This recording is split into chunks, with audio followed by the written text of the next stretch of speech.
Alors on va pas se mentir.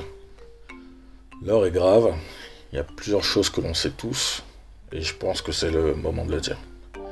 Je vais appeler cette série Entre nous, parce que je pense qu'on peut tous dire entre nous. La section commentaires est faite pour ça. Crevons l'abcès et partons sur des basses scènes. On va commencer par un sujet intéressant, un sujet qui me tient à cœur. Je pense que tu as deviné, c'est marqué en gros dans le titre. Doit-on rentrer en Afrique? Alors évidemment, je vais te parler de mon cas personnel. Peut-être que tu es dans la même situation que moi, à savoir né en France de parents étrangers. Des immigrés qui ont tout quitté pour une meilleure vie. Toi, tu nais dans ce contexte. Bien français au regard du droit du sol, mais il y a un truc. Je sais pas si c'est ton nez ou ta couleur de peau, mais t'es pas comme les autres. Et puis chez toi, c'est pas comme à la télé. Déjà d'une, on se fait pas de câlins. Et puis, c'est pas le même accent, pas les mêmes plats, pas les mêmes bruits ni les mêmes odeurs, comme dirait l'autre. Chez toi, on parle fort, avec des grands gestes, et on se lève à l'aube pour aller travailler. Tous les jours, en franchissant le pas de la porte, t'as l'impression de passer une frontière, changer de continent. Ça te dérange pas plus que ça, mais des fois, t'es un peu jet-lagué. Il y a une grosse différence entre le dehors et la maison. Il y a nous et il y a eux. Mais bon, pas de quoi créer des tensions. Tu deviens un vrai caméléon. Bilingue à 5 ans, tu passes du saucisson au mafé, de l'aloco à la raclette. Ça devient une vraie force. 1 plus 1 égale 3. En grandissant, tu commences à apprendre l'histoire. Et là, tu te rends compte que tu appartiens à cette catégorie de la race humaine qu'on appelle les Noirs. T'apprends que tes ancêtres ont été esclaves, que tes grands-parents ont été colonisés. Colonisés par le pays où tu vis actuellement. Je sais pas si tu te rends compte, mais c'est dur à entendre. T'as une haine qui monte, et une honte qui monte aussi. Et là, on te dit de fermer ta bouche et de t'estimer heureux. Parce que tous les jours, il y a des gens qui meurent dans la Méditerranée pour venir. Alors si t'es pas content, tu rentres chez toi.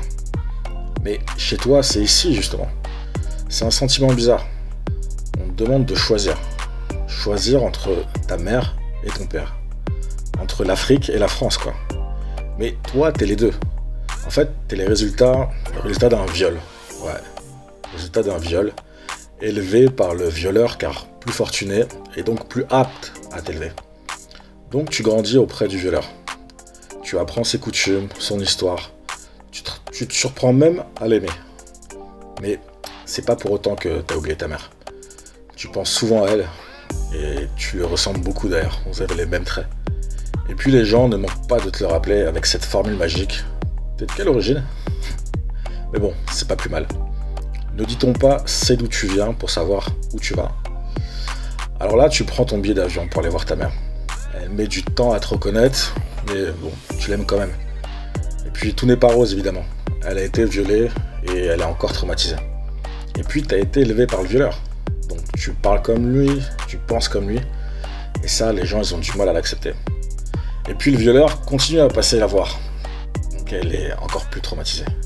Mais bon, tu réalises aussi que c'est pas les noirs contre les blancs.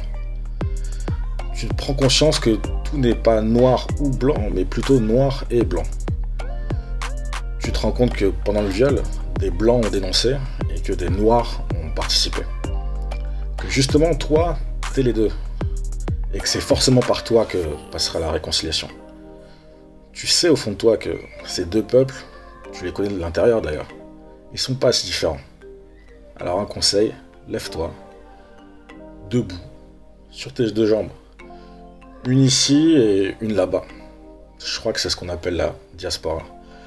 On va développer un peu plus dans le prochain épisode. Et je t'expliquerai pourquoi, à mon sens, il faut au moins y aller, et sinon, y retourner. Je te dis à plus tard. Et abonne-toi.